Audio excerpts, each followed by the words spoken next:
घरे जदि किछि भी नहीं अंडार एमती थे बनैकी खातु। प्रथम अंडा को भांगी नवा से पियाज लंका गुंड हलदी गुंड कंचा जीरा स्वाद अनुसार लुण को देकी भल भाव में किसी समय मिसी नवा।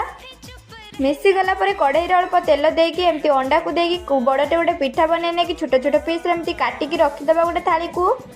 कढ़ई अल्प तेल दे से तेजपत्र पियाज को देकी भल भाव में भाजीगला पियाज से अदा रसुण पेस्ट को दे भल भाव में मिसई नवा। टमाटो को देकी टमाटो सिझा पर्यंत मिसई नवा से हलदी गुंड लंका गुंड स्वाद अनुसार लुण धनिया पाउडर अल्प पानी को देकी किसी समय मसला कषि नवा। मसला कषि गला से आलू सिझा आलू देकी भल भाव में कषि नवा। कषि गला तरकारी अनुसार पानी नेली तरकारी फुटी आसला एमती अंडा को देकी भल भाव में पूरा तरकारी आमर रेडी हो गलानी। जदि भल लगुच लाइक करंतु, चैनल को सब्सक्राइब करंतु, शेयर करंतु। रहूची जय जगन्नाथ। घरे जदि किछि भी नहीं अंडार एमती थे बनैकी खातु। प्रथम अंडा को भांगी नवा से पियाज लंका गुंड हलदी गुंड कंचा जीरा स्वाद अनुसार लुण को देकी भल भाव में किछि समय मिसी नवा।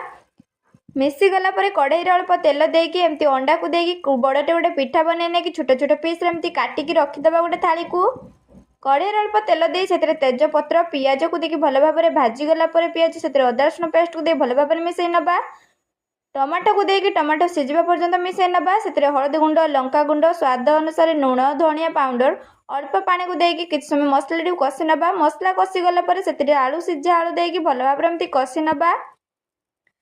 कषि गला तरकारी अनुसार पानी नेली तरकारी फुटी आसला एमती अंडा को देकी भल भाव में पूरा तरकारी आमर रेडी हो गलानी।